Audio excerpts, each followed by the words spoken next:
it doesn't make a lot of financial sense probably for Lunar to offer all these different publishers, but without that, those publishers go out of business and the market becomes less diverse, and stores that depend on those books rather than others might suffer from not having those books available to them. So it's not like this is, a charity case, but there is a sense at Lunar of like, they do want to support as many of these smaller publishers as they possibly can.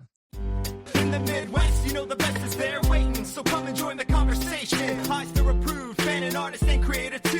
This is how the challengers do. What?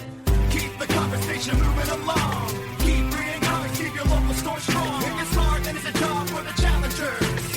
Comics and conversation, y'all. From Challengers Comics and Conversation in Chicago, this is Contest of Challengers, a comics industry business podcast with Patrick Brower. Patrick Brower. Patrick Brower. Patrick Brower. Patrick Brower. Patrick Brower. Patrick Brower and W. Dal Bush. W. Dal Bush. Dal Bush. Del Bush. Dal. Del. W. Dal Bush. Okay, Dal, we're starting off this episode with host choice. I'm going to give you Your choice then. for your co-host choice. You get to pick A, B, or K for your topics. I'm going to go K for curiosity. It has been 1 full year of Kazuchika Okada as Your Continental Champion? your Continental Champion. Wow. Who do you win it from again? I miss him so much. Sorry. Kazuchika Okada has been great. He's been a really good champ. I know there's rumors that he'll be facing Kenny Omega for the Unified International Continental Championship at All In Texas.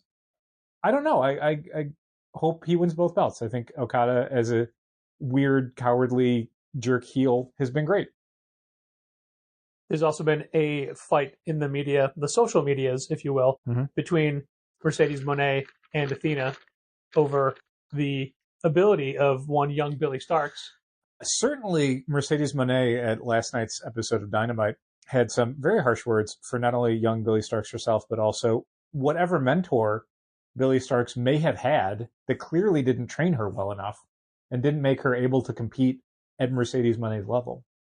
To which Athena said, yeah, so what? Minion number 400,237 still sucks. You got to try harder than that to come at me. So to eventually get to Athena, do you think that Mercedes Moné has to face Lexi Nair next? Is that how this works? No, because You Lexi got go up kicked the out. scale? No, she's out. Oh, she's not? She's not a minion anymore? She got kicked out a while ago. You saw that. It was But I after- just assumed she got back in. No, They've had a whole bunch of fights over the years where Billy or Lexi has been on the outs, usually Billy, and then Billy's back in. Nope, it's just Athena and Billy now. Okay. Which is weird that Billy is still minion number 400,237 and 3/4. I'm not giving up my number so Billy can move up the ranks. Fine. Forget that. For the record, I think I am correct with that number. Okay, I believe you might be. 400,237 and 3/4. I might be wrong, but I feel like I'm pretty close to that. Maybe. And again, with Billy being out and back in again so many times with MIT, her number could change. It might have shifted around as more minions join and are kicked out. So when you get kicked out? I've been kicked out before, but I got back in. Okay. Choice B, for the record, was specifically British comedy because there's a brand new show on Amazon UK, but also available to watch on Amazon in the States called Amazon Prime. Last One Prime Laughing. And it is 10 British comedians in a room for 6 hours. And you can't laugh. This is one episode? No, it's a series. Oh, a series? It's a season. It's a 6-episode season. Okay. Does it encompass the entire 6 hours? Yes. Wow. So there's no like quick cutting or like they just here's 6 No, I hours. mean there's cutting and things. The episode's only a half an hour. Oh, okay. You can only if you laugh once, you get a yellow card. Okay. If you laugh twice, you're done. Wow, football rules. Yeah, and Red card it's all ejected. Mostly Was there stoppage time at the end? British comedians. There are shootouts that I really like, and the man. This is their first season? Apparently, Last One Laughing is regular thing in different countries. This is the first UK season. Okay. Other English-speaking countries that you could check up on, or is it? I believe so, yes. Okay. I think there's been a US one. Wow. I Okay. think there's been a Canadian one. Yeah. Neat. They speak English mostly. Yeah. Some countries better than others. Richard Richard Iowati, though, he's the guy to beat because he doesn't laugh at anything, and he doesn't. Well, he's just so stone-faced. It's great. He's skilled. really, really funny so far. That's what I would be doing if I was not recording this podcast, which 4 minutes in has nothing to do with comics. I hope people That's a appreciate. Stand-up comics. Yeah, I You hope, just did a I hope 2 minutes people on comics. appreciate your sacrifice. And yours. You could be watching Kazuchika Okada matches. I could. I wouldn't be though. Not on a Thursday. Wow, I thought you were a fan. All right, I guess we'll talk about comics. So, comics. Comic books. Yeah. This is a week that every week is A week. about 7 days. It's in the range. Almost yeah, for sure. exactly. But six to 8 days. every week now is, I mean, I was going to joke and say some fresh new hell, but it's no week is the same anymore because of the unpredictability no of the week. industry. No week survives contact with the enemy. The big problem. Who's the enemy in this scenario? Reality, the world we live in, America. I was going to say that Take your pick. it changes week to week. So the specific problem we have with our vendors, our distributors, is that it's the kind of the good and bad thing. When you only have one distributor, they might get something wrong, really wrong, every 3 or 4 weeks. The man just got it wrong. Which means that on the weeks that they don't get it wrong, everything's 100% right. Yeah. So it's either basically 100% right or 100% wrong. The problem with having 3 distributors that you order from is that each week one of them is the one that's screwing you over. Three core new release distributors. There's still we get stuff from a whole bunch of other people, but when you're talking about the week's new books, sure, but I we're mean, really talking 3 main distributors. yes, but this is also a week where you had a subcategory of unexpectedness with a Hachette order. Correct. That you did not know Whole bunch of manga. what's new this week and what's restock. Whole bunch of manga, some kids' books. Yeah. So I mean that was a thing. That's true. That's new release. Yeah. That's a new release distributor, not a guaranteed weekly delivery company, but a company with new releases. True. Anyway, I didn't mean to bring up Hachette. I just wanted to make it saying that we only have 3 is doing a disservice to the amount of sheer work that we, mainly you, have to do. It's true, but for the purposes of like the most frustrating, reliably frustrating things, it's our 3 core distributors, which are Diamond, PRH, Penguin Random House, and Lunar. And it's really funny because with this past week, we finally got back on track with Diamond. Like, we got the week's new books for Diamond in on Tuesday, which means they could be on shelves for Wednesday, which, because there's always a cloud for the silver lining, meant that we basically had 2 weeks worth of Diamond books because we had the stuff that had kind of come in late from last week. Then we had the stuff that came in on time for this week. And some of the stuff that came in on time for this week was stuff that was damaged in a shipment 2 weeks ago. Yep. That So it was now almost replaced. So it was like 3 weeks. It was worth almost of 3 weeks worth of Diamond stuff. new releases. And an already incredibly large week of releases Did from we get Lunar. Spectrograph hardcovers back? Is that Not yet. Nope. okay? Because that was a different damage pile. I guess. Correct. Yeah, everything is getting... The damages are getting filled at various rates. At various rates is the part of the sentence that is annoying. Yeah, I was going to say specifically, though, at Lunar and Diamond, Penguin Random House has been fairly reliable. And in fact, knock wood, we have not had nearly the number of problems at Penguin Random House as we have had consistently almost at Lunar and Diamond, usually alternating spells of one distributor between the two of them being great and one being terrible. Yeah, I want to say for the first 4 years of using Lunar, they were our most reliable distributor. Yeah. Those days are gone. Yeah, well, I mean, we've spoken about this at length in previous episodes, but it's worth noting that when DC shifted back to Wednesday releases, a thing we celebrated and had kind of begged for years, and in our store treated as something that they were always doing. We never did the Tuesday release date for DC product. Yep.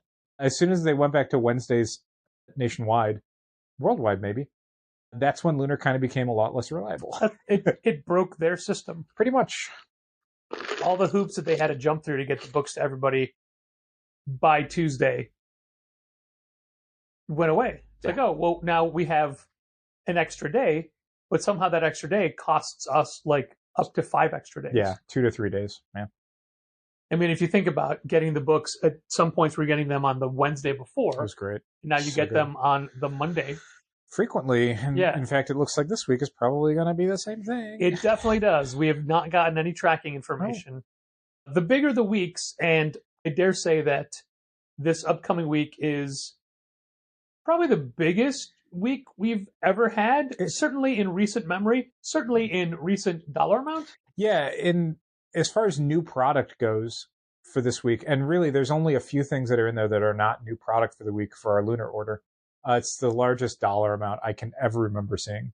It's just massive. And it's the so largest huge. quantity amount we've had for PRH. I mean, without going into complete detail on everything that's in this shipment that we're waiting to get in, it's new issue of Absolute Wonder Woman, first issue of Absolute Martian Manhunter, first part of Batman Hush 2, Hatouche. 2 different huge image release launches, the Tyler Boss book and the Matthew Rosenberg book. I'm sure there's a million other things I'm forgetting about. It's just a lot of stuff. Justice League Unlimited, Superman, yeah, a whole lot of stuff. And these are books we get large quantities of. Absolute Wonder Woman, we get a lot of books. Batman 158, not something I'm personally excited about. We got a lot of copies of Batman 158. Yeah, it is a lot of boxes that are showing up. And unfortunately, they're showing up with even less time for us to deal with them, which means that if there's any problems with them, that's going to really adversely affect our customers for the week. One of the things that's nice about getting books the Thursday and Friday before release is that if anything really catastrophic happens, we have a way to solve it. Obviously, there's going to be shortages and damages. It happens all the time. And some of that stuff, if we report a damage or a shortage to Penguin Random House on a Friday or a Thursday, Friday, let's say, which is usually when we get our Penguin Random House stuff in, we may get replacements by that Wednesday.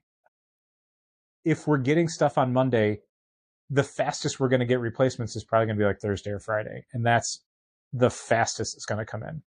Which brings up what we had happen this past week with our Lunar books.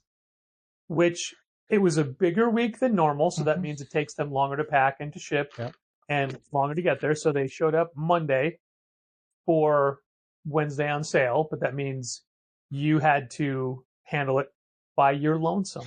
Yeah, which is fine. I'm not trying to brag about this or anything, but I'm pretty efficient when it comes to checking in weekly orders like that. I've been doing it for years. I have a system that I think works.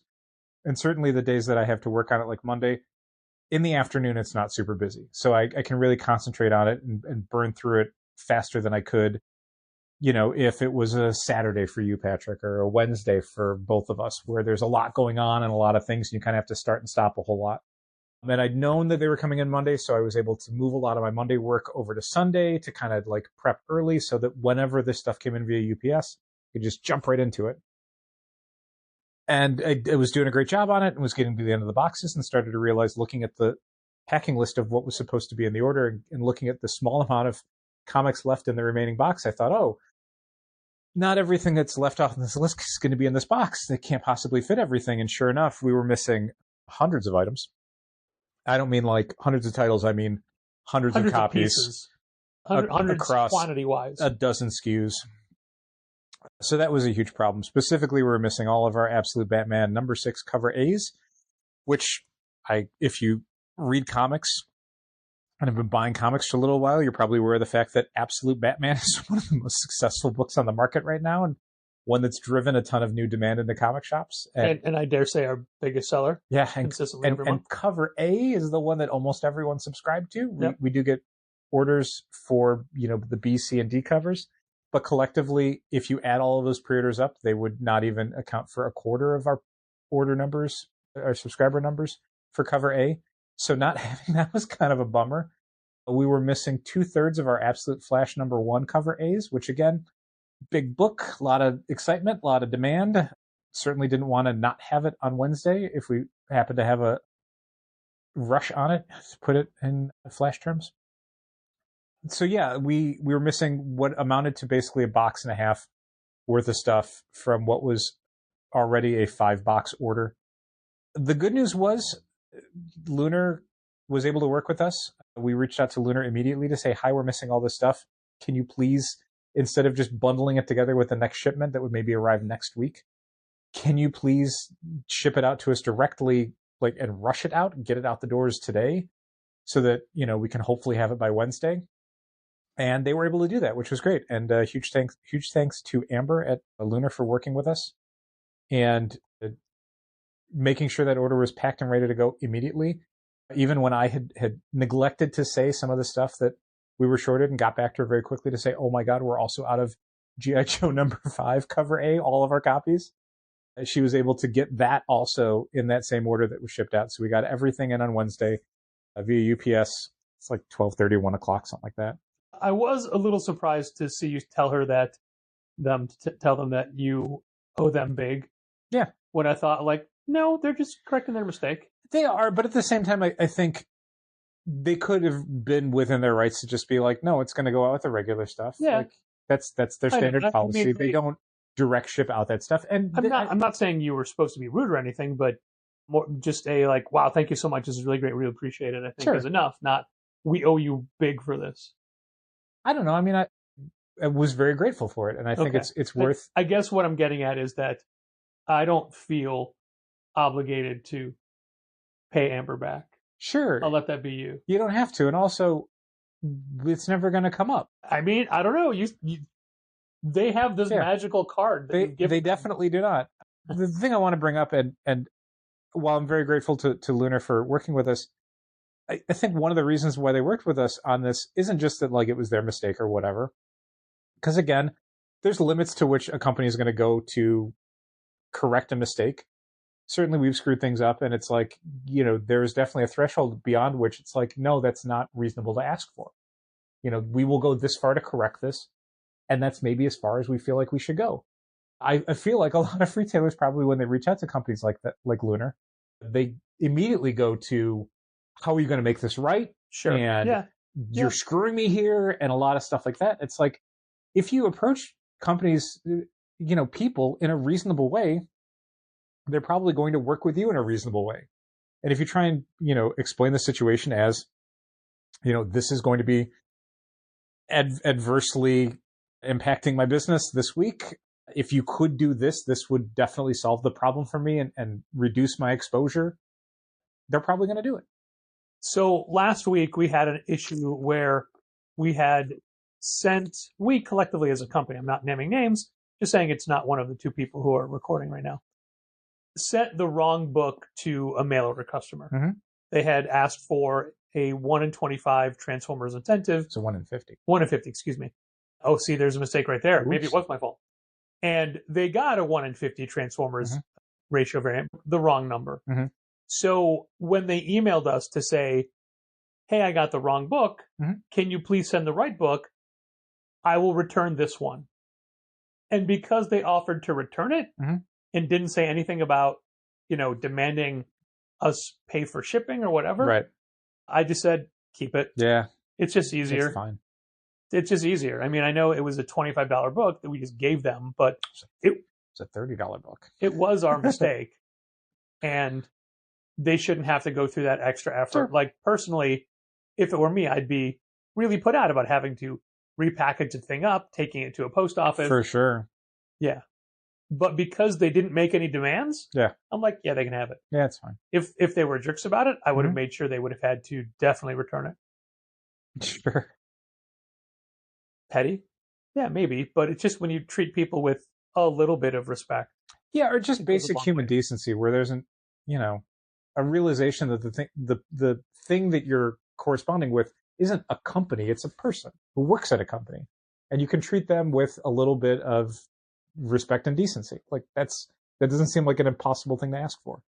Certainly we appreciate it when, people who we have made an error on or whatever treat us like, okay, well, we're having a conversation. Yeah. Instead of, you are an entity that has, wronged me and I'm demanding recompense. And it's that's not, it shouldn't work that way. I want to reiterate that as a company, we always make sure to own up to our mistakes. Sure. When we've made a mistake, it's oh yeah, we made a mistake. Yeah. when you email us because a package was misdelivered because you need it to be dropped off at a fence post around the corner from your home, that's not our problem. Yes. When we send a package to the exact address that you put in your account, that is not our problem. Yeah, I mean, we've certainly had issues where a UPS delivery for somebody, a USPS delivery is dropped off in the wrong place or whatever. And it's like, once it leaves the store, there's very little I can do about that. That is another agency that you need to talk to. When you start an exchange with, I never got these books, and on our end it shows it was delivered, and then you ultimately say, yeah, I have a problem with a lot of things getting stolen off my porch. That is, yeah. Again, don't. There's nothing I can do about that. The thing when you already know that you've had a problem with things being stolen from your porch, haven't changed the way you get your things, and don't tell us that part until midway through the exchange. I like to think that when it's our responsibility, we will treat it as such. Yeah. But when it's not our responsibility, you're probably going to get a little bit less support from us. A little pushback. A little bit. Maybe. Like, we definitely, again, have an awareness of, you as a person and you as a customer, and we want to treat people well in general. But again, there's a limit to where we will go to when it is not our responsibility. Like, there's just things we're just not reasonable to ask for. I've been selling some wrestling action figures on eBay, and people on eBay frequently like to say, hey, you're asking $75 for this. Will you take 40? I always turn off will accept offers on every personal listing I have for anything on eBay. I don't go back and change I've missed a couple, and as soon as I start getting lowball insulting offers, I'm like, oh, God damn it. And one of the dumb things about eBay is once you've created a listing where you allow offers, you cannot turn the offers off unless you completely relist the item, which seems like such a mean thing to do. There was one person who, and I know we're getting way off topic here, but what topic? Had sent an offer that was very low, and then every 40 minutes would email like, you haven't responded yet. Well, okay, what's your lowest? Things like that. So I ignore those. Yes. But there was somebody who they put an offer and I would reject it. And then they'd go a little higher and I reject it. And then they go a little higher. And I finally responded saying, I appreciate how badly you want this figure. And I appreciate that you keep bidding for it. Here's why I'm not going to accept your offers. So I went out of my way because I could see that there was a desire to have this. And I thought I would explain myself and say, hey, here's where I'm at, just so you know. Also, if there's desire for it, they could also just pay your asking price. Right. That's also an option. Which is also... You are selling it. A bargain price They considering could own it. how other people are listing the same figure. But anyway... It's not like they looked in your window at home and went, oh, I want that. Yeah. And started shouting numbers out for you to finally change your mind and be like, fine, I'll part with it. No, you were selling it in the store and they went, okay, but I don't want to pay that much. But I just thought it was the same kind of thing where when somebody's being civil, I will respond in the same way. But when they're just like, oh, you want $75? We take, here's an offer of 40. Nope. Don't even waste my time. Nope. Hard no. Hard no, indeed. Hey, this just came up as we were talking, and I just thought I'd throw it in right now, completely not connected to anything we're talking about. But if you are a subscriber and you desperately want a specific ratio variant for a book, the only way we're going to let you order that ratio variant is if you order the corresponding copies. Yeah, if you want a particular 1 in 25 variant, you can definitely pre-order 25 copies of it. We'll make sure you get the 1 in 25 at cover price. Yeah, that's fair. Yeah. We don't let It doesn't come free with it because we also pay for that 1 in 25 variant, so we're not just giving that away. But you'll get it for $3.99 or $4.99 or whatever. Pre-order incentive or ratio variants. Ultimately, I just don't think it's fair. Yeah, any ratio variants, like the main thing for us that we've always said and is the main logic behind it for me, I don't ever want to take a pre-order for a ratio variant because I can't guarantee at any given time that we're going to get it. Why not qualify for it? Sure. We FOC numbers up and down. And certainly, like, once the orders have closed, then it's like, well, we don't take orders after FOC, so now I'm not taking an order for a ratio variant. Like ratio variants, if we qualify for them, go on the shelves Wednesday at 11, website at noon on Thursday. There you go. This reminds me of a interaction we had this week. The Sonic X DC Comics, or DC Comics X Sonic X the Sonic. Hedgehog universe or whatever came out, and we had somebody come up trying to buy 4 copies. Mm-hmm. And it's a standard Challengers rule on the website, in the store, 2 copies per person per book for the week that it's out. Yeah, and that's across all covers. So this person was getting 2 A covers and 2 B covers. Right. It's like, no, you can either get 2 A's or 2 B's or 1 A and 1 B. Right. That's it. And we have that rule because anybody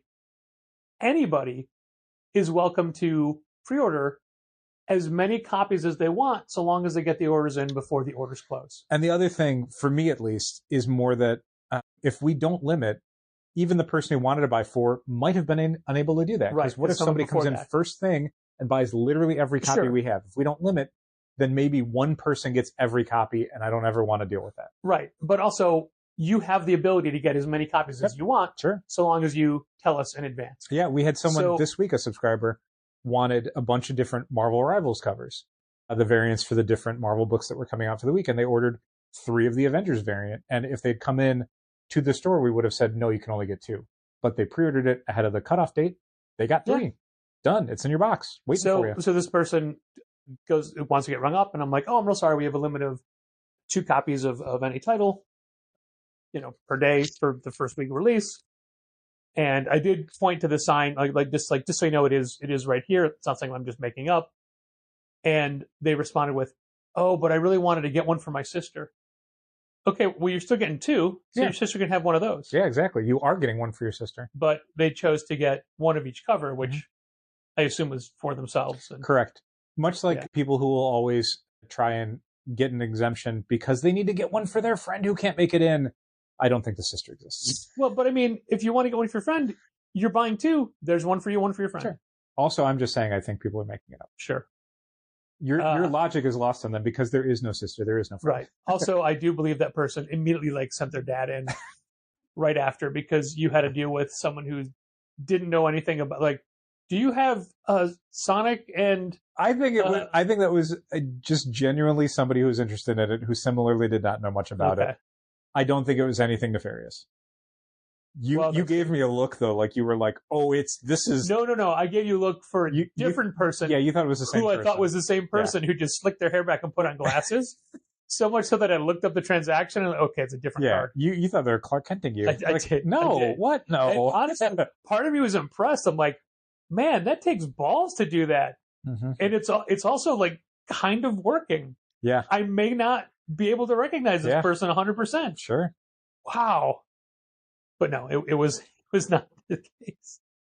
But I did think it. Yeah. And it's the kind of thing that maybe I thought of it because it's the thing that I would do.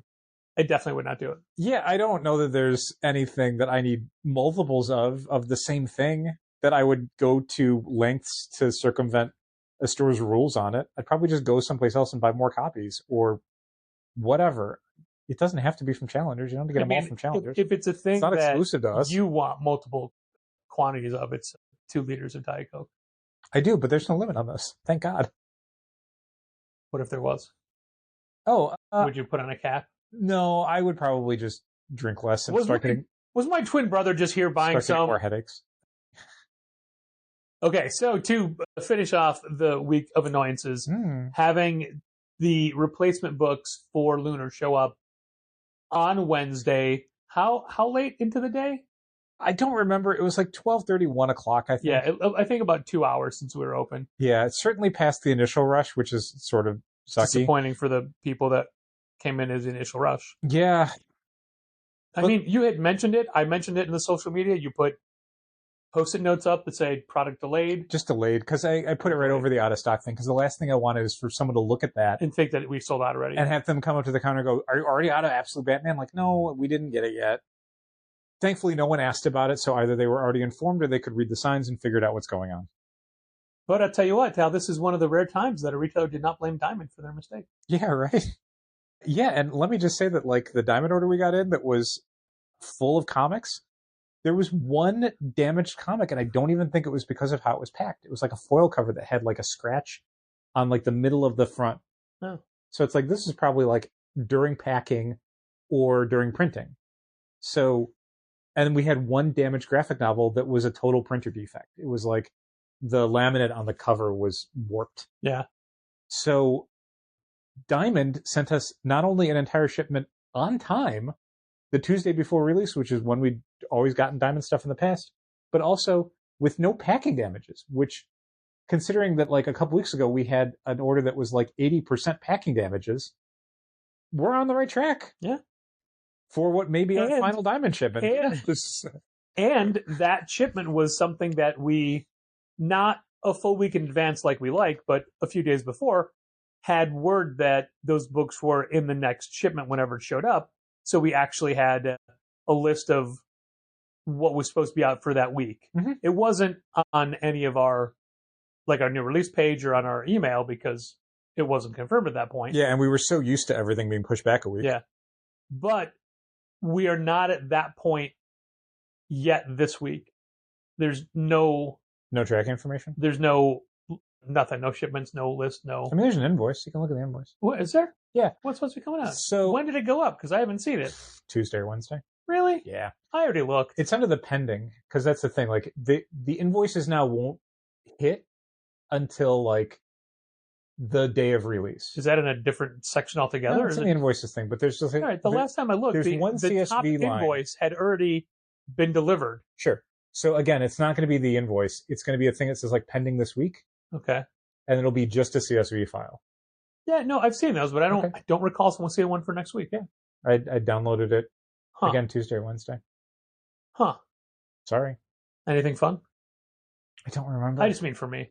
I know. I don't remember. Any Ghost Chalice or Doctor Who t-shirts? I don't think so.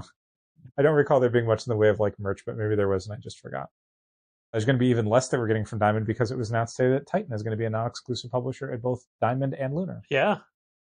I do feel a little bit bad for Lunar because they have been messing up our shipments a lot recently, like a lot of shortages, more damages than normal. Yeah, and it's a startling amount. Like if you look back 2 years ago, where it was like your Lunar order is going to show up early, everything's going to be packed immaculately, and there's not going to be any shortages or overages. Now it's like, again, hundreds of items that they just did not ship out to us. And I want to make it clear, when we were talking before about a box and a half worth of stuff not showing up, it was not like a box got lost by UPS. We got everything we were supposed to get. Yeah, the tracking information was you're getting 5 boxes. We got 5 boxes. Not everything that was supposed to be in those boxes was there, which means we should have probably gotten 7 boxes, and that's not what they ended up labeling and shipping out. Yeah. So that's a completely different level of error. It again is not it being lost in the system somewhere. It literally never left Lunar. I'm assuming the reasons they're having this extra difficulty is because twofold.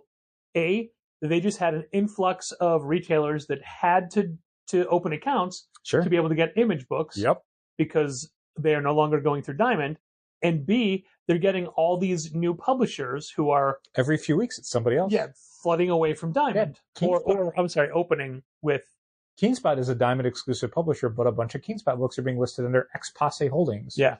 So that's a thing. And then Silver Sprocket is not listing any of their old stuff or any of their new stuff through Diamond anymore. They are Lunar exclusive going forward. I feel bad for Silver Sprocket because they are so bad for Silver Sprocket. Had some difficulties, and they had to lay off 3 part-time people. Yeah, and they always go out of their way to do as many shows as possible. They do really fun booths. They do really fun presentations at all these summits and things. Mm-hmm. They also had a ton of water damage in their store/warehouse in San Francisco last summer. They're like Fantagraphics' millennial kid. Yeah, that's a great way to describe it. They're just higher energy, but it's a lot of the same, we're just going to do fun art stuff and it's going to look great and we're going to work with the weirdest people and we're going to bring people to your attention you've never heard of before. Yeah. So, whatever they need to do they also have their books available through so many other places than we even are aware of. But yeah, with Titan today. Yep. Didn't you tell me you had read an article where Christina from Lunar had said that they'd be more, I can't think of the word, efficient with less publishers? Pretty much. But I think, and I didn't read the article, but it was requoted from somebody. I don't know if it was the Beat or a different ICV2 thing. But it was more about the context of like, it would be more efficient and faster and maybe even more profitable for a distributor to have a smaller list of clients that all had more books rather than a larger list of clients that have a small number of books. But that's kind of not the way the industry works. Sure. Like if Lunar decided like, fine, we're not going to carry these people, for a lot of them, they would just not have distribution anymore. Yeah. Like I know it's very popular from a lot of retailers to shit all over Lunar because they are DCBS and, they essentially wholesale a lot of the products that we sell to retail customers. They get a deeper discount and can facilitate that in a way that a regular brick and mortar store absolutely couldn't. It's, they kind of are like an Amazon to the comics industry. But on the other hand, Lunar, which is, their sister business, it does do the classic Diamond thing of like, it doesn't make a lot of financial sense probably for Lunar to offer all these different publishers, but without that, those publishers go out of business and the market becomes less diverse, and stores that depend on those books rather than others might suffer from not having those books available to them. So it's not like this is, a charity case, but there is a sense at Lunar of like, they do want to support as many of these smaller publishers as they possibly can. And didn't you also say that they're looking into limiting the number of covers per single issue? Yeah, it was in that same thing, and I should find it at some point and read the whole article. I think she did an interview with, I think it was Milton Greep at ICV2 that this was coming this is from. A podcast. All we need to do is look at a headline and form our opinions that we talk about at length. Sure. But with this, I think it wasn't quoting her. I think it was just mentioning like in the conversation, she had mentioned that they are looking to have maybe a smaller amount of variant covers from publishers, which makes a ton of sense because, I mean, every publisher is super guilty of it now. There was a Nightwing issue that came out this week that had at least 4 open order covers, and it's like, this isn't even the start of a new arc. Right. It's just a random issue. It's like issue 130 whatever, 140 something, and it's like, you need 4 open order covers and like a 1 in 25? No. Titans number whatever, where they fight the Psycho Pirate, doesn't need like 4 open order covers. Well, the Psycho Pirate has a range of emotions. They want each cover to convey a different. All I'm getting emotion wise is rage. That's it. It is a psychoactive. That's a Red variant. Lantern, and that's a whole different book entirely. Psycho Pirate. I look at the number of variants for DC books and I get angry.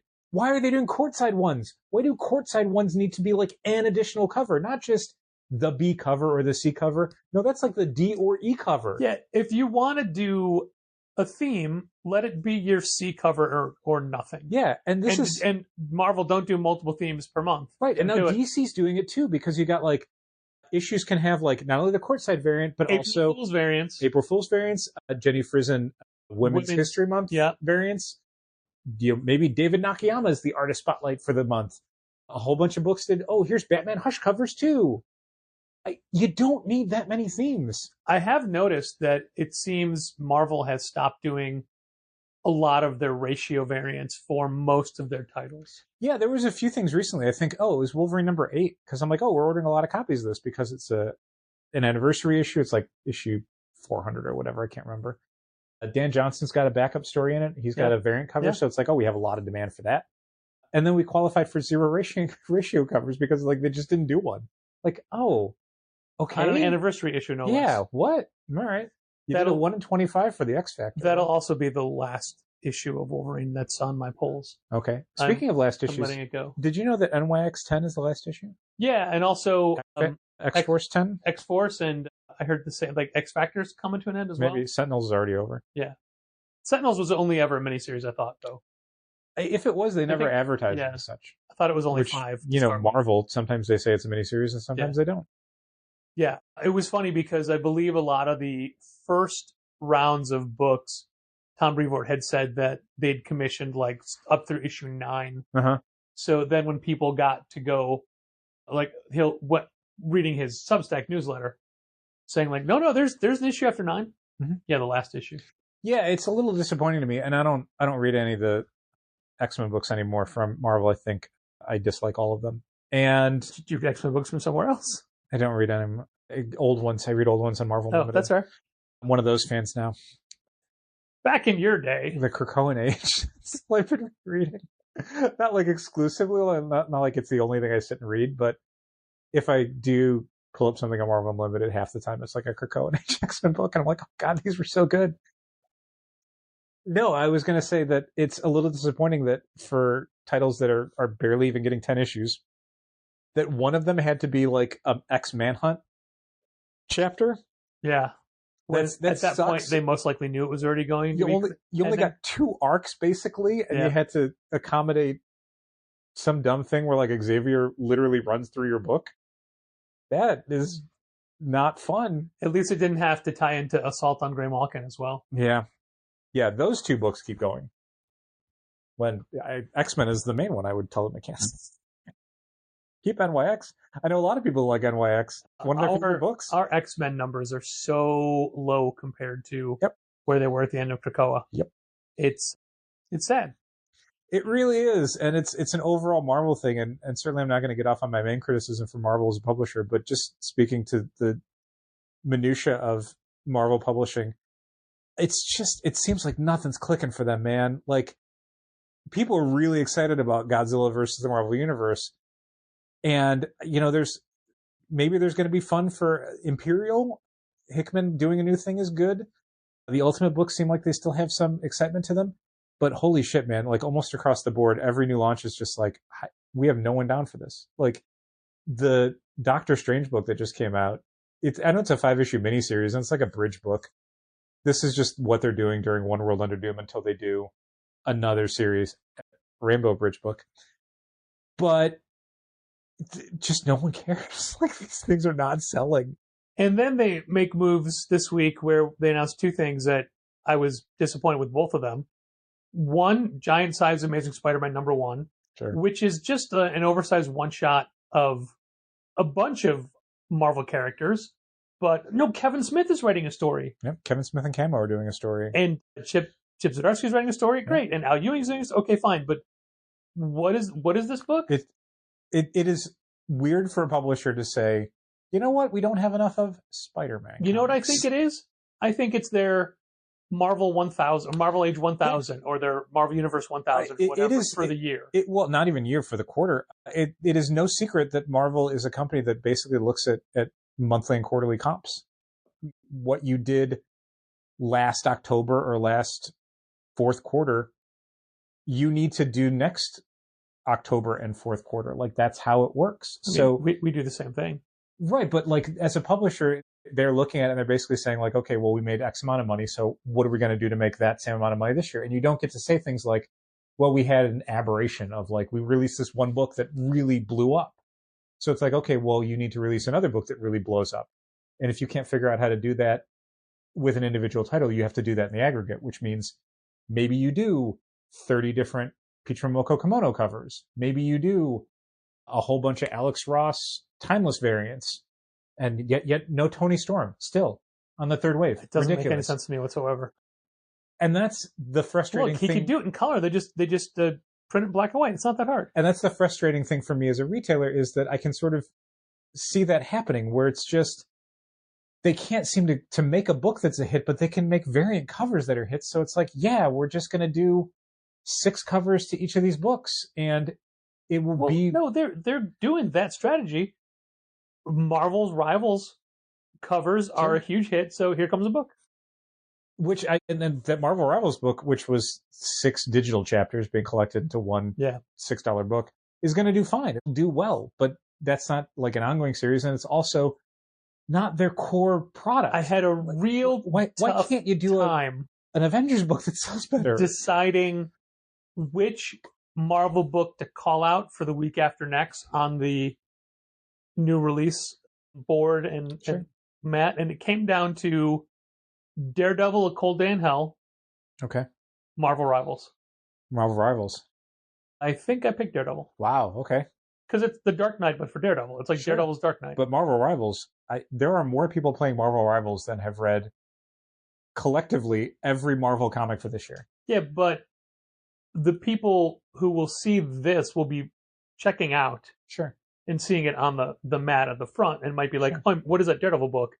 Marvel Rivals still will have a call out in the email and a big write up, and it'll be on the shelf. But I don't know that it would reach the people it needed to reach by being on the front counter. Every time but there was definitely a discussion, an internal discussion, and a thought about it, and I went back and forth. Every time I say or hear the title Marvel Rivals, it always sounds like the Hamburglar saying it.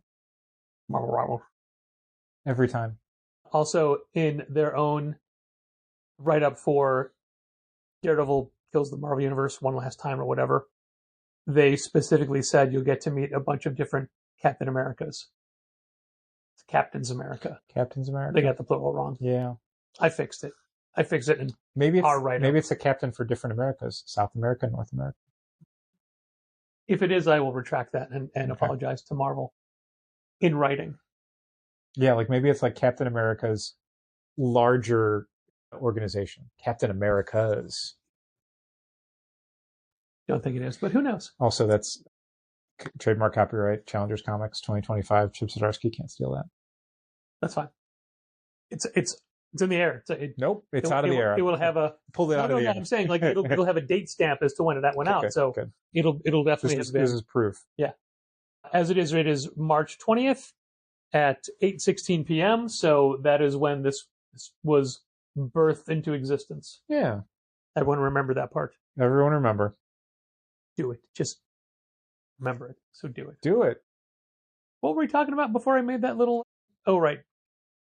Marvel not having a clean idea. The other thing I was unhappy with was Fantastic Four #1. A brand new Fantastic Four #1. For July. You are keeping the writer who launched the previous Fantastic Four #1. Which will run 33 issues.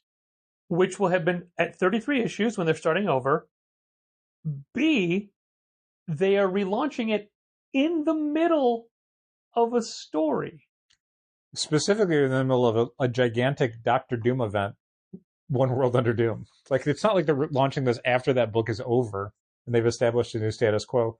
No, it's like the middle of it. Like, it's in the Act 2 of One World Under Doom. The obvious reasoning behind it is there's a new Fantastic Four movie come out at the same time. Yep, probably literally the same week. Same week. Look, we've changed the logo to match the movie poster logo. Yep. And I'm sorry, how long has it been proven that the movie audience is not the comic audience? Yeah. And no matter what the movie is about, it's not going to be about what Ryan North is doing in the comics now. No, especially and let me reiterate, Fantastic Four, I think, is the best written Marvel superhero book. It's so good. On the stands. Not the best drawn, but certainly the best written. But it's now they just made a big deal of saying that, like, oh, it's issue 28 or 30, whatever. Corey Smith is the new regular artist. No, now it's Humberto Ramos, who's been working on this for a while. So they've known it for a while. So they're going to do at least 4 issues in a row. But it's so like, oh, don't worry, Fantastic Four is finally getting regular artists. It's Corey Smith. Like, it's not, though. Yeah, when it comes to like the potential sales boost for a media property, like let's say the Fantastic Four movie, by the time the movie comes out, that's when no one cares anymore. That's usually how it works. The excitement is all the run up to the movie. People are seeing trailers, they're watching interviews, they're seeing someone sweat eating hot wings on a YouTube show, and they're like, holy shit, what is this Fantastic Four thing? And they go to a comic shop and they say, what's a good Fantastic Four thing? So that like 6-month window is where stores are going to do great with it. So the things that as a store I always want to see supporting a movie, if you have to release stuff that ties into the movie, is give me a couple good collections that can tie into it. Switching gears, the Daredevil show that just hit. TV shows are different. It's not the run up to it. It's once the show hits, that's when everyone gets into it. We sold a ton of Scott Pilgrim graphic novels the week the Scott Pilgrim animated series dropped on Netflix. We're getting a bunch of people looking for Daredevil stuff now because they're watching the Daredevil show on Disney Plus. Before the show came out, they didn't even know what it was. They had no idea it even existed. Yep. That's not how promotion works for streaming shows. It's all, oh, it's dropping now. Everyone's talking about it. Now I want to catch up on it. There's YouTube explainers giving me all the different Easter eggs. Now I want to go read this stuff. So for Daredevil, they're not picking up the monthly Solid and a Med comic. They're not looking for back issues of that. There's 2 books that they're buying. Born Again, because that's the name of the show. It's not what the show's about, but shit, I mean, I don't mind people getting tricked into reading the best Daredevil story of all time. Yeah. And then the Daredevil Mayor Fisk collection that Marvel just released, because that's the story of the show. Yep. Great. Those 2, you're done. Fantastic Four, the run-up to the movie, we've been selling a bunch of the Ryan North graphic novels because people come in and say, what's good? And we go, these Ryan North graphic novels. And they are. They're so well written. They're so good. It's such a good book. And look, if a new Fantastic Four #1 gets us more subscribers, great. Will it? Probably not. This is the thing. I wish our FF numbers would double what they are. Yeah, the sales will go up for issue 1 for a Marvel relaunch. It always does. The problem is by issue 4 or 5, you're back down to what you were at before or lower. X-Men #1, when it came out a year ago, was it a year ago? Jesus Christ, when was it? It wasn't even a year ago. It wasn't a year ago yet, no. It was like October? Was it September? No, October was when Krakoa started, so it was before that. It was, I want to say, it was July. It was the end of July. Okay. I do remember, So, end of July. When X-Men... As opposed to end of July 2023, which is when Last Days of Lex Luthor #1 came out. So when Uncanny and X-Men launched for the new From the Ashes stuff, the sales were up substantially higher than the previous issues of X-Men that had been coming out for the Fall of House of X, Rise of the Powers of 10 stuff. Now they're a lot lower because it's just what happens. Like now we're selling less of X-Men and Uncanny than we were of like the corresponding X-Men and Immortal X-Men that were coming out during the end of the Krakoan run. Like, so you get this thing where it boosts a little bit for the launch, but then it continues the decline. And now you're getting these kind of lower downs. It just does. It declines when it's universally unloved. Kind of, yeah. So, yeah, doing an FF #1 launch, it's not the end of the world. I think it's kind of boring and dull to keep relaunching these books, mostly because it doesn't, the long-term effect is negligible. You get a couple months of a boost, and I guess that's enough. That makes it worth doing. But then you just have the standard attrition beyond that, and it's like, you have to keep doing them all the time, and that devalues them. That means when you eventually do a new relaunch, it's just like, oh, it's summertime. Of course they're going to relaunch Spider-Man.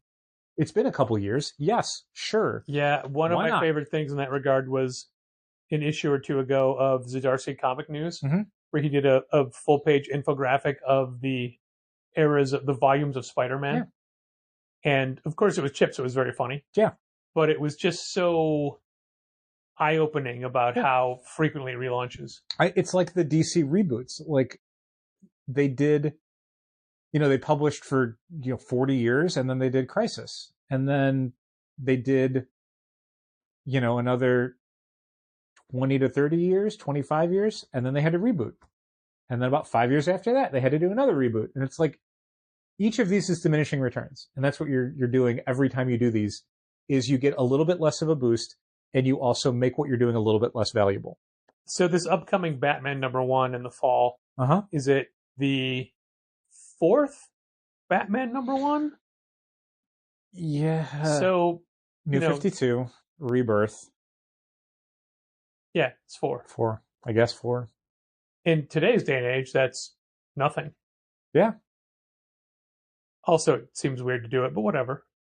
Yeah, I don't... This current run lasted well into the hundreds. Yeah, it'll be 163, I think, when it's done. So that's not bad. Can't complain. That's the second longest Batman run they've done. It's true. I don't know. Look, I know they need to make money. I know that Marvel has been criticized heavily lately about not paying creators as well as they should. Like people are getting paid. They're just not getting paid what they should be getting. Sure.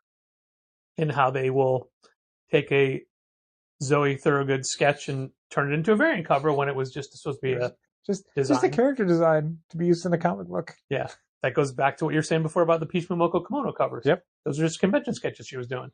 Yeah, I don't know if they're new pieces or not, but I know she'd started doing them on the convention circuit, and then they became a series of variant covers. So I don't know if it's literally those images or if it was using those as the jumping off point to commission new covers. Hard to say. And look, we have people that order all of them. Sure.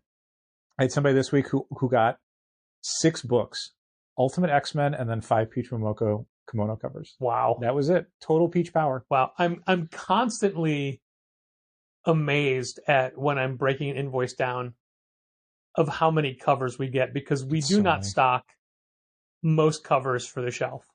No. We had somebody a club member call and wanted to order every possible Adventure Time cover, but they had missed the order cutoff because the orders went in when they closed. And then they said, well, can I just get, one of everything from the shelf? No, because we're only getting like the A cover for the shelf. Yeah, I think it's Adventure Time.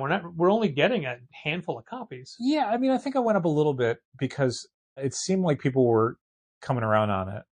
If it had been a year ago, I probably would have been like, no one cares. But now it's like, I think people care. Here are the numbers that I had seen most recently. Yeah. Maybe those were my initials. Those are your initials. Okay. I went up on that. Okay. So it's add 5 to the first one. I don't know if I did it anymore on the second one, but there's an open order, or I'm sorry, a returnable C cover. Okay. I just remember how Adventure Time at the end of its lifespan was completely dead for us. I don't disagree. And yeah, this is something I didn't think people were going to care about, but the number of people who have brought it up, I realized, no, there's an audience for this. Again, weird. Like, are people just finding it? No. I mean, I think some people are finding out about it or they have a nostalgia for it, but this gets to the problem and the benefit of doing these relaunches is you let this stuff rest for a little bit and then you do an Adventure Time #1 and suddenly it's like, this thing is selling 5 times or more what we were selling when the previous series was canceled for low sales. Or they lost the license. I don't know which is which. But that's just to start with. I don't know if this audience is going to hang around for 6 issues, 10 issues, 20 issues. Sure. So we could very quickly find ourselves in the exact same boat of like, we get 1 or 2 for the shelf by issue 8 because the audience they don't care that much. They missed it and they're excited that it's back, but then they realized that they weren't getting all 64 issues of the previous series because they didn't care that much. I know it's weird to say this with how decently Transformers and G.I. Joe are doing for us, but traditionally we are not a licensed store. No. We don't do real well with licensed characters. And yet, but the market has kind of trended that way, which is really interesting. Like, the quality of the books is certainly higher. Transformers won Eisner's Awards, Sure. And I like G.I. Joe and Transformers. And I was a fan of the Transformers comics from IDW, but the G.I. Joe stuff I kind of would check in and out of. I wasn't really into it. I really like the Josh Williamson G.I. Joe stuff, though. It's real good. I'm reading Void Rivals still. Void Rivals, for my money, has the most Walking Dead energy of anything Kirkman's worked on since that book ended. Not specifically for any tonal stuff, but there's a structure to the way Kirkman does stuff where he gets this really big cast and then puts them in a bunch of different places. So he's constantly cutting to different scenes, which gives you this weird soap opera feel of like each issue you're kind of checking in on like 6 things and it just kind of washes over you. No one scene needs to carry the book because it's like, oh, here's a little bit of thing for this one character who's on this mission. Now we're going to go to this other part of the planet where these 2 characters are going to cell together and they're going to talk about what they're doing. And then we're going to go to this guy who's over here with his dad. And then these characters who are out in space on a spaceship. So it's always moving. So no scene ever wears out its welcome and nothing's ever so packed with exposition or incident that it's just like, if you don't like this part of the narrative, there's nothing for you. It's just like every issue is like this buffet where he took one thing from each little section and put it on a plate. I'm going to eat you. And so there's literally something for everybody. And Void Rivals, it has that Walking Dead thing. Walking Dead could run 194 issues because the cast was so big and there was so much stuff going on that you never ran out of little things to cut to. I grew up in a soap opera household and EastEnders got into Coronation Street and got into them a lot more on my own when I was in college. All just to Channel 7 household. So it was All My Children, One Life to Live, General Hospital. My aunt was an All My Children viewer. But I learned early on that the structure of a soap opera is two distinct groups of stories that don't connect.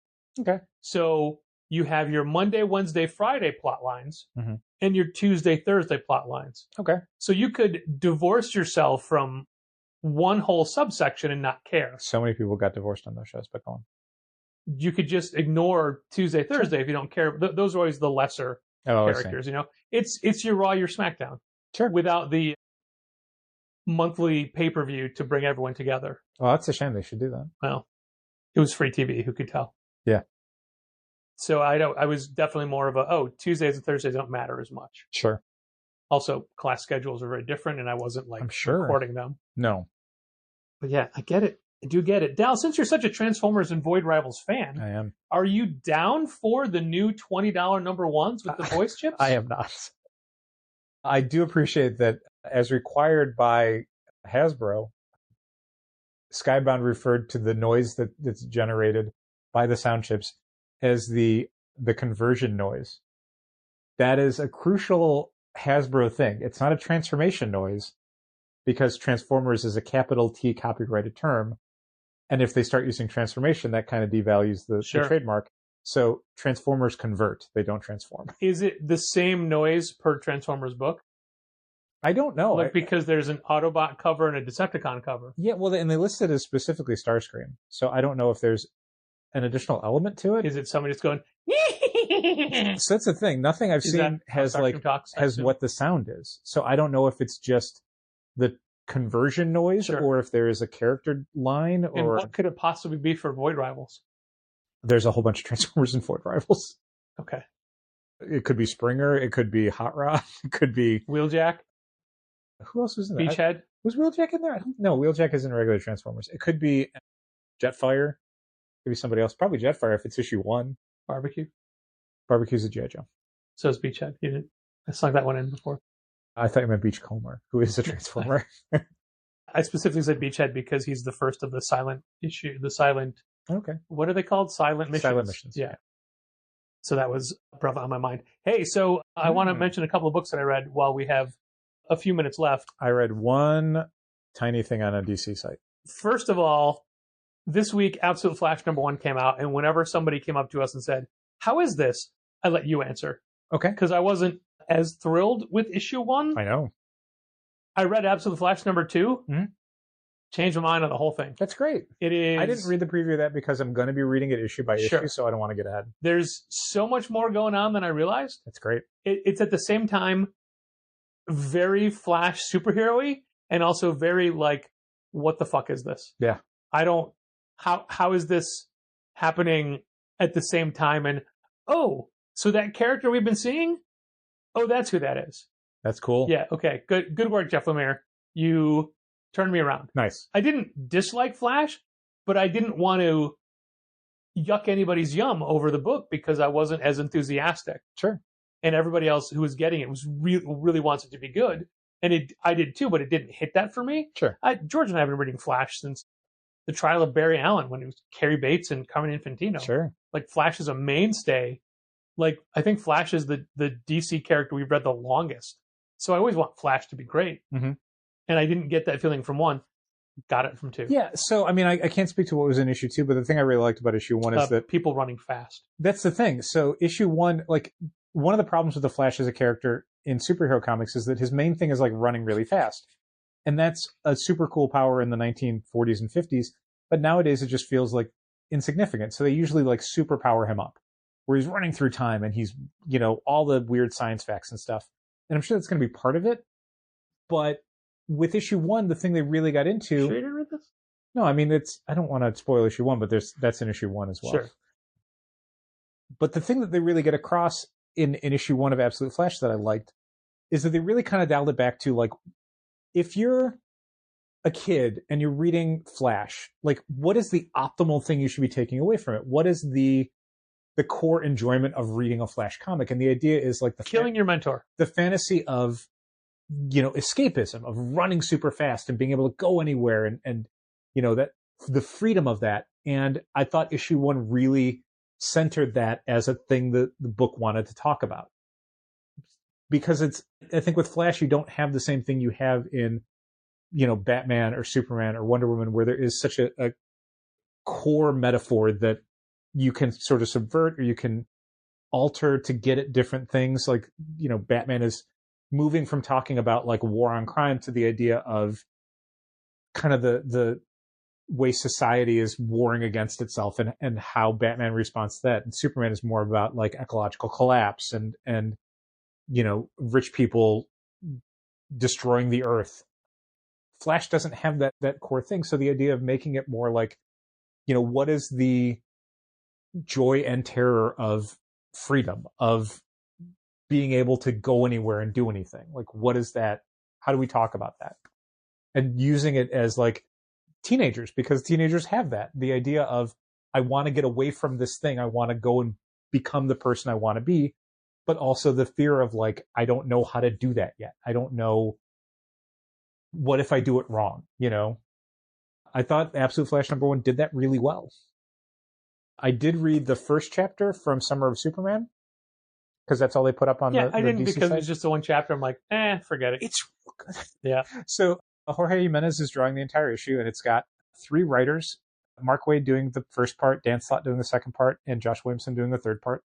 The only part they put up, the 3 Superman writers. Correct. The only part they put up was the Mark Waid part, and each of those writers is doing a different book. Mark Waid is specifically doing the Action Comics young Clark Kent Superboy stuff. And so this is a Superboy short story, and it's so good. It's so good. It made me so excited about a Mark Waid Superboy book, because I've never really been a huge Superboy fan. I didn't grow up on that. And by the time I started reading comics, Superboy was already not a thing they were doing anymore. The irony of Legion being one of your all-time favorite things. But he wasn't in it at that point. I know. That's the thing. They were done with Superboy. Superboy and Right. And I've gone back and read a lot of that stuff. I have collections of a lot of that stuff, but I don't think of the Legion as being a Superboy thing. I think of Superboy as being a Legion thing, if that makes any sense. But this it was fun. It's a really fun short chapter that made me excited about what that thing could be. And it was interesting because I was reading a whole bunch of DC stuff from this week, in addition to preview stuff. And I'd read Batman and Robin Year One, and it's like, oh yeah, it's Mark Waid's just really good at writing like teen characters. Like Robin in Batman and Robin Year One is great, and young Clark Kent is not that, but also a very interesting like younger character. I didn't realize that he's doing his own self-contained 6-part crossover. We Are Yesterday. It's going to be starting with the next issue of Batman Superman World's Finest, and then alternating between that and Justice League Unlimited for 3 months. 3 months. Yeah. There's also, I think, an annual in there somewhere. Neat. Yeah, but it's not like it's a Batman Superman annual, but it doesn't add an issue. It's still just Batman Superman Justice League, Batman Superman Justice League, Batman Superman Justice League. Okay. It's not like 2 Batman Supermans for the month or whatever. Yeah. Still just 6-part. That's neat. I'm excited for that. Also, I read Dark Regards #1 coming out from Oni, because it is a very heavy metal story, and it's a based off the true story of a real life comedian who forms a fake death metal band and starts an online war with actual Swedish or Norwegian death metal bands, who then try to show up in his small Indiana town to murder him. Oh. And this is based off a real story. I believe it. I can't remember the name of the comedian who writes it. Dave Hunt, maybe? And it was the artist who did We Hate This Place. And the art's a lot more caricature-y than that, and it's supposed to be a comedy book. It wasn't what I was looking for as a metal person, but I'm not a black metal person. I'm a glam metal, hair metal person. Okay. I read Plague House #1 from Oni. Okay. And it is a haunted house story, but our 3 ghost hunters are 3 different aspects: the skeptic, the absolute religious one, and the true believer in the occult. Nice. Investigating a house where a man brutally murdered his family with a hammer and never explained why he did it. Uh-oh.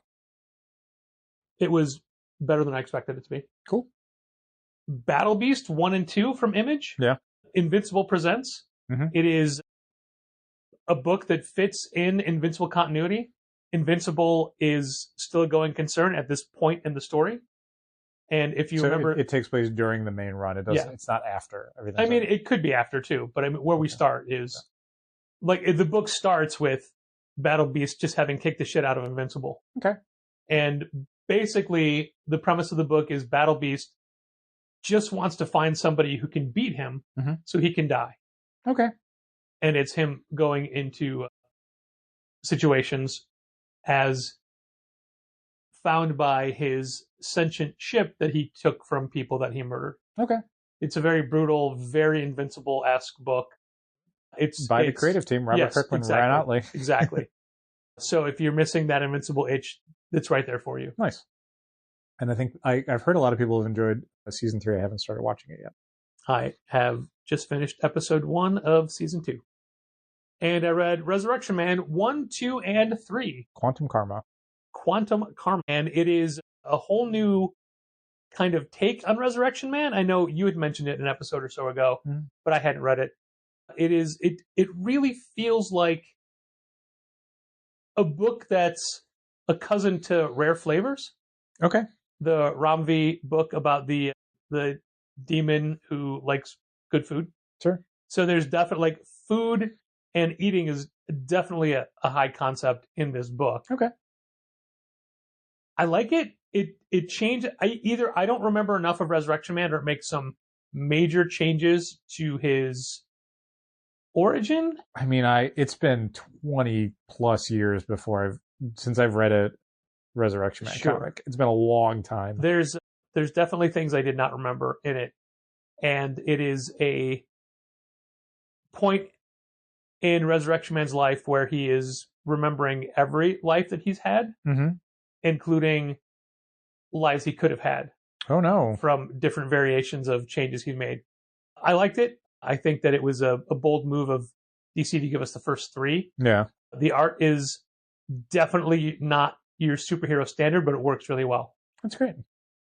And those are all the things that I have read, and those are all the things we have talked about. Thanks for listening. And keep reading comics. This has been Contest of Challengers. Thanks for listening. Keep reading comics.